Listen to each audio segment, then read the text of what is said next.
I'm Joe Dumont. I'm in Jerusalem, and we're here looking for the abomination that makes desolate. Come on board with me. Let's go look for it. Let's see if we can find it together. Welcome to Jerusalem.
So we're going up on the Temple Mount. Today I want to show you a lot of things that most people don't know or believe. We just passed Yehuda Glick, and he has to be escorted by a police escort, so they have to wait and all go together.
So we got to go fairly quickly. We've only got about an hour, and then they'll start rushing everybody off.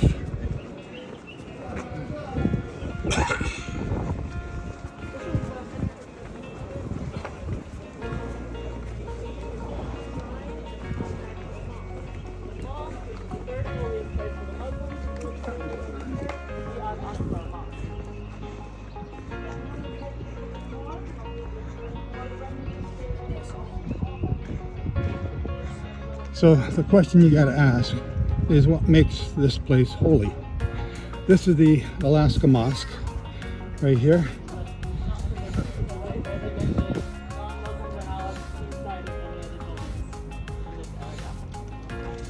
And quote to everybody for dressing appropriately. No one has put on the police shirt. If you wear shorts, you got to wear a dress up there. So Suleiman, after he came to Jerusalem, conquered it, he went to the chief bishop, and he told the bishop to show me where the Temple of Solomon was. And the bishop brought him up to the Church of the Holy Sepulchre. So the year is sometime after 700 BC or AD, 700 AD, and the Church of the Holy Sepulchre was built in I don't know, 300, 350 by Helen, Constantine's mother. So Suleiman came here, and the bishop took him over to Zion's Gate after that, and he said, "Bishop, if you don't tell me where this temple is, I'm going to kill you." So he took him down to the Gihon Spring, and at each place Suleiman got out his Torah scroll, because that's all he had at the time, and he started to read it to identify what was what. And at the Church of Holy Sepulchre, it didn't match up. Zion's Gate, it didn't match up. And when he got to the Gihon Spring, he read it and it matched up. And he told the soldiers to spread some of the stones away, and he found what they call a blue stone. And I believe that's in the Gibla here, underneath the dome. So he got his soldiers to take all the stones from Solomon's temple, transport them up here to Fortress Antonio, which is what this place is. It's built after the Roman forts of the time by Herod. Same dimensions, same, not rectangular, but I think it's octagonal. And he built the Aqsa Mosque, the Aqsa Mosque. And he built it with the stones from Solomon's temple. And then over a course of time, the Aqsa Mosque got associated with the stones of Solomon's temple to being called Solomon's temple. And here we are here today. So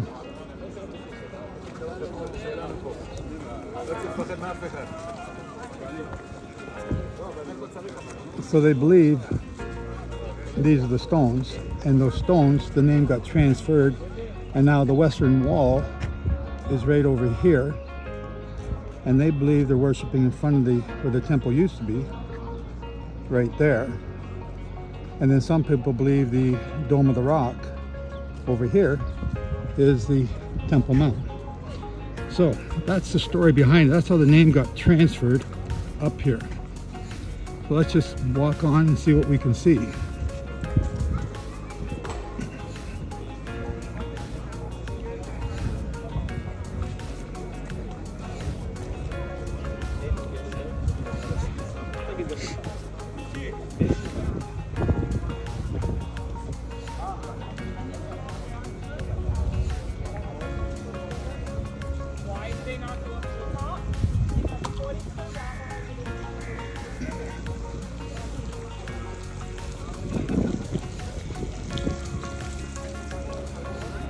So the Jews won't go up here where I am at. They're going to go around the Temple Mount because they believe it's too holy to go up the top. But Suleiman built the Aqsa Mosque facing south so that it faced Mecca. And it was also to face Mecca, but it also had to pray right through Solomon's temple. Here's the Yehuda Glick going by right now.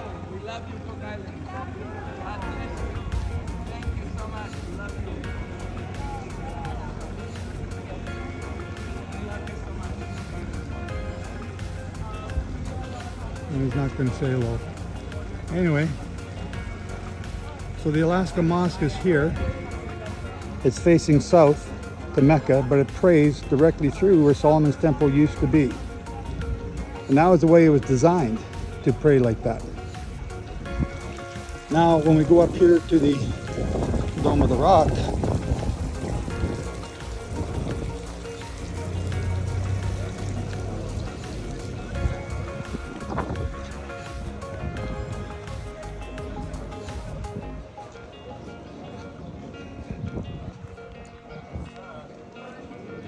like to be with guide, friend?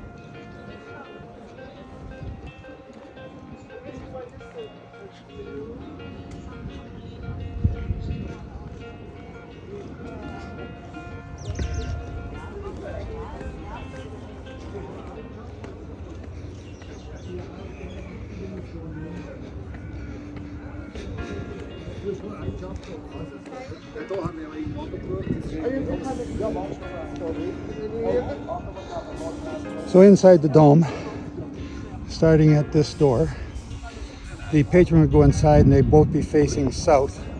One's written in Hebrew, and I believe the other one's in Arabic.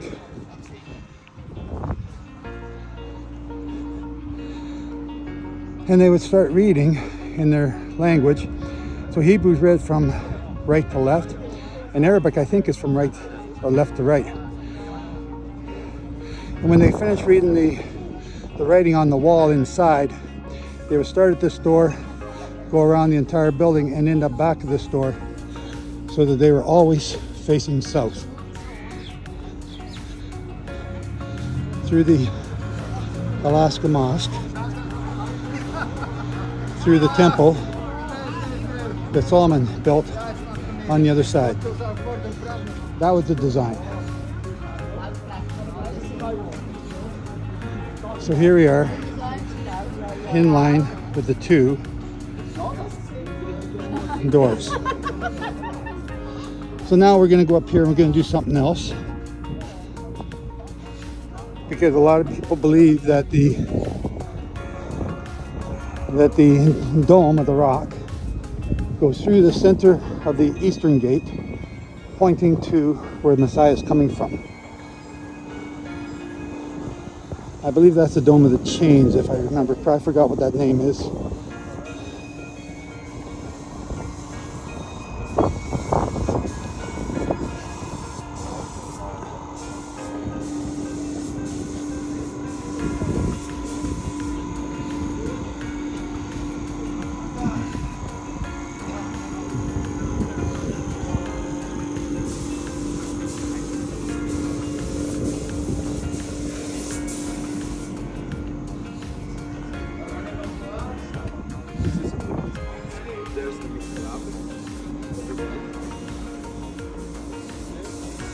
So here we have, and you hear all these different people up there with their series, just like me with mine.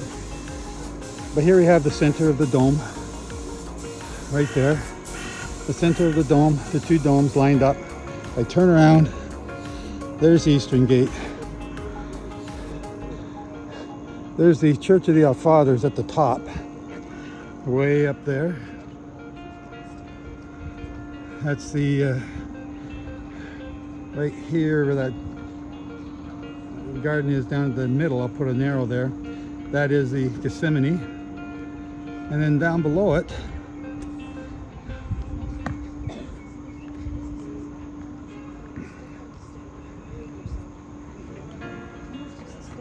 that's the Greek Orthodox Church.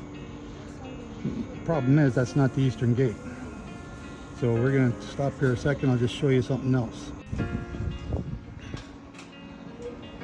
Okay, so I've just taken a compass reading from the gate here to the dome of the, or from the Dome of the Rock towards the Eastern Gate. It's about 30 degrees north of east. Yeah, about 60 degrees north of east, which is unbelievable. Josephus said the temple faced 10 degrees south of. So we're going to go over here to this other spot, further north of the Dome of the Rock. We're going to go a little bit north to what is called the Dome of the Spirits. And this was the one that some people say it has a, you take out a block and it has a secret chamber that drops down below. Now, I don't know about that, but it made for a good story. So we're just going to go over here, we're going to look, and then I'm going to show you what they call Fort Antonio, in which 5,000 men slept, lived, and worked for years, and just see how big that is.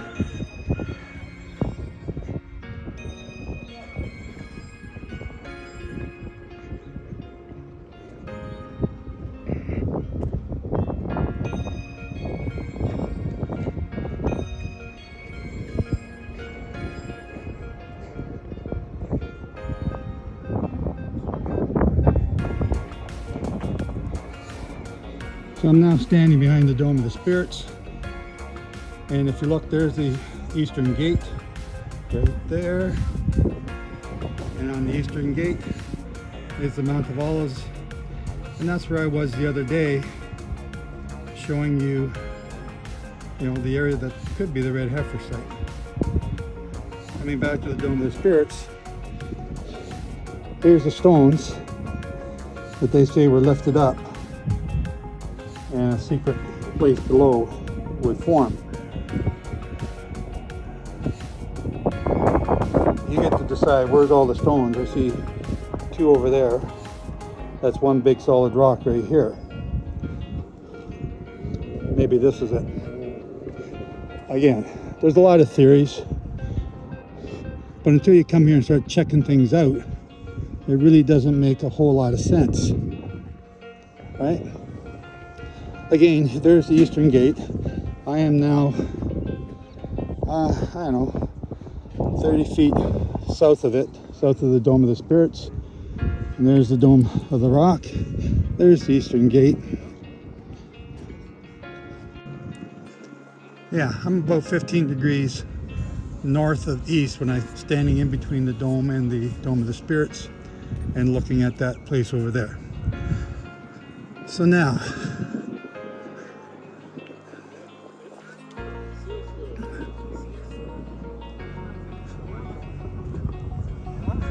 we're going outside here.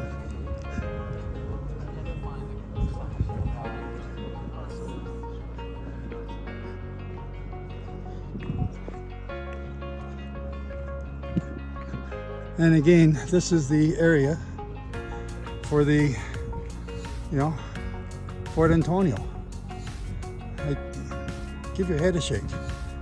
You're not going to put 5,000 men in here.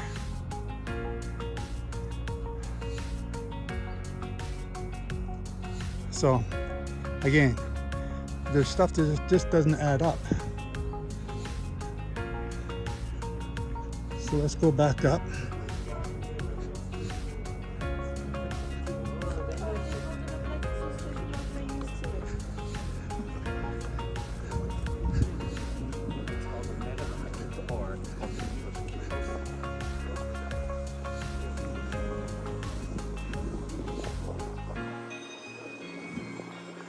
What's the question that we have to ask? What makes this place holy?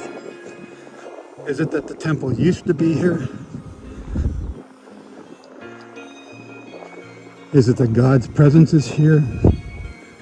What makes this place holy?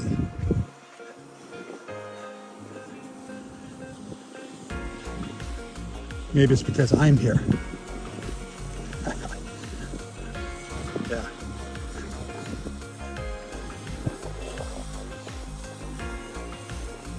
So I think we'll go down and go up to the eastern gate and give you another view from there. Can I get out here?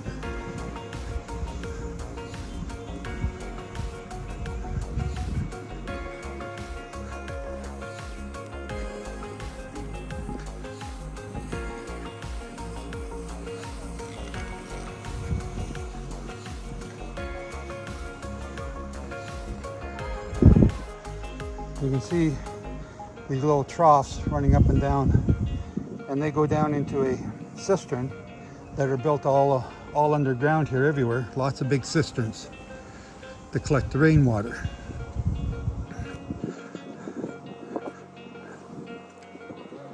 There's the eastern gate, and directly across from the eastern gate, there's the Greek Orthodox Church in the background. Right? And we showed you the other church down below. And there's the hill that I was on, showing you where the possible red heifer site is. And there's the Golden Gate again. The dome. The space in between the dome and the Dome of the Spirits. And there's the Dome of the Spirits.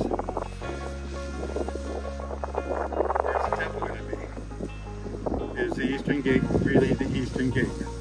Or have you been misled once again? I'll suggest you've been misled.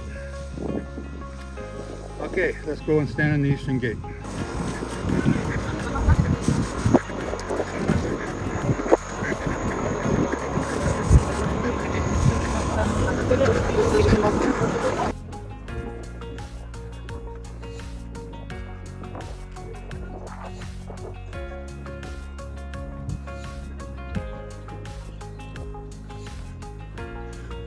When they were renovating this walkway a few years back, there was a big hullabaloo about destroying the Temple Mount. And they were taking all the dirt and just dumping it in the Kidron Valley. Well, they found a lot of artifacts in it, which was good. But this rumor that they were destroying the Temple Mount was all false. They were renovating it. So be careful what you hear and what you believe coming from here.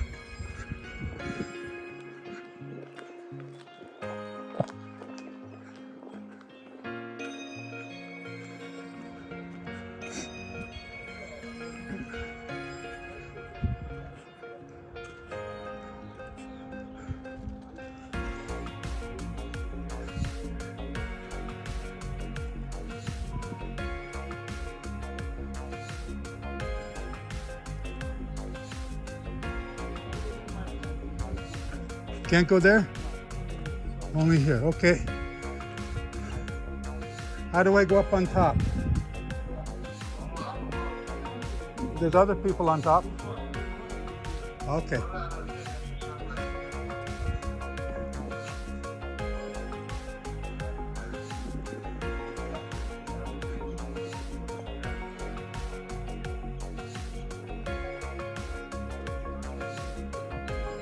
Okay, so I'm not going to be allowed to go up.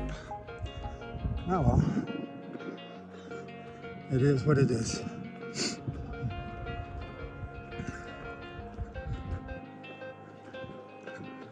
So it's almost time to get off here. Again, we're walking around here. This is a path that the Jews only can walk. They won't go any closer to the Temple Mount. And they're escorted each time they come.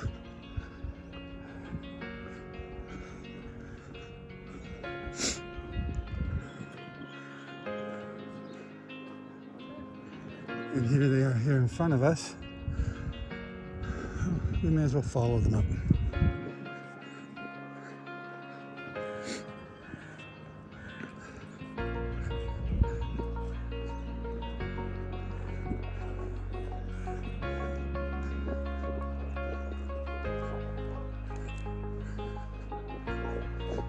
The question you gotta ask is what makes this place holy? We're showing you evidence in our other video about Golgotha that that's where the ark is. That's where the divine presence is.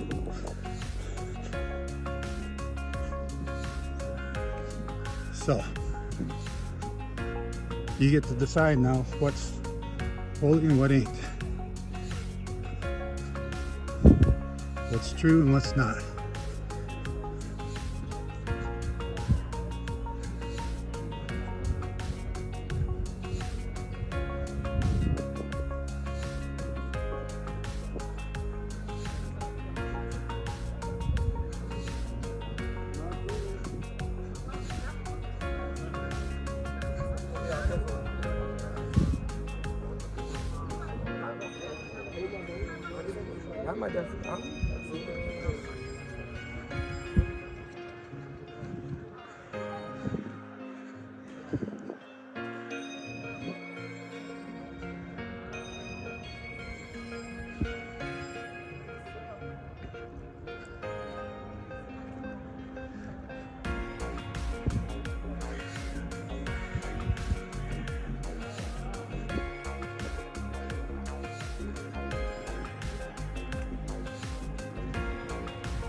There is another theory that the Dome of the Rock is the abomination that was set up here. That's what some people are using, and they're saying that the Daniel 9 prophecy took place when this was erected. Again, you got to think about that. Think it through. Yeshua said when you see the abomination set up, and destruction unlike anything you've ever seen before was about to take place. Well, when this was built, we're still here, and great destruction hasn't taken place. There's Yehuda's company right there.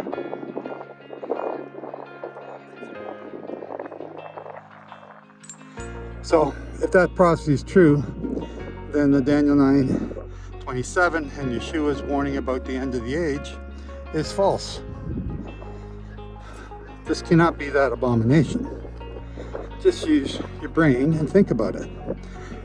Yeshua said, great and terrible destruction were coming right after this was built. Now, it doesn't make any sense. He said at the end of the age, when you see the abomination spoken of by Daniel, which we are now witnessing on Golgotha, the shrine is built. The construction is done. I'm just waiting for them to set up the statue. That is the abomination, not this. This is just a building.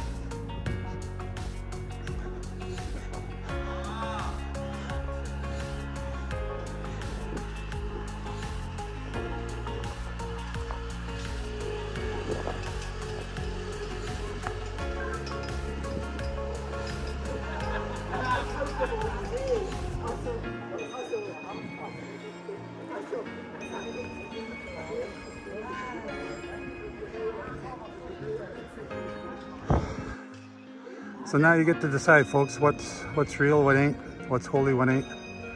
Is this it?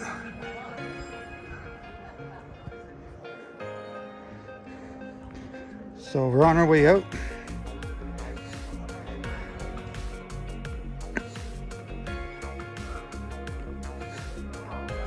And right here is where the Jews stop and they pray and they back up to the door.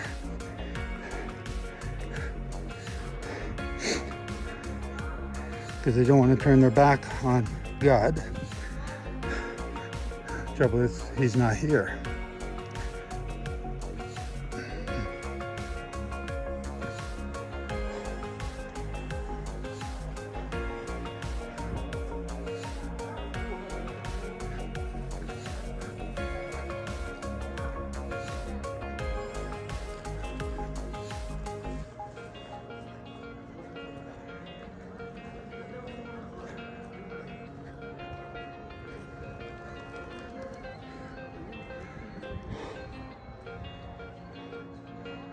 So that's your tour of the Temple Mount. This is Joe Dumont, siteofmoon.com. You can get our books, The Restoration of All Things. That's what Elijah's got to be doing right now before the Messiah comes. Everyone believes the Messiah is about to return. But where is Elijah? Who's looking for Elijah? Where is he? What's he restoring? Then we have The Abomination Makes Desolate, a second book in the Elijah trilogy that we're offering. And it explains the abomination, where it is, what it could be. We went through a number of different scenarios and gave you a number of different dates. We did not know exactly when the date was, but here, now we see the shrine being built. We know that we're very, very close. Then there's the third book in the trilogy, The 10 Days of Awe. And that shows you the tribulation that's about to begin once that statue's set up. So we're there, ladies and gentlemen. I hope you get the books. I hope you get the videos. Sign up for the newsletter. If you become a supporter, you get all the books, all the PDFs, all the audio books, and it's all free. Just become a supporter. Help us do this work. Help us get this message out at the end of this age. Again, Joe Dumont, siteofmoon.com. Shalom.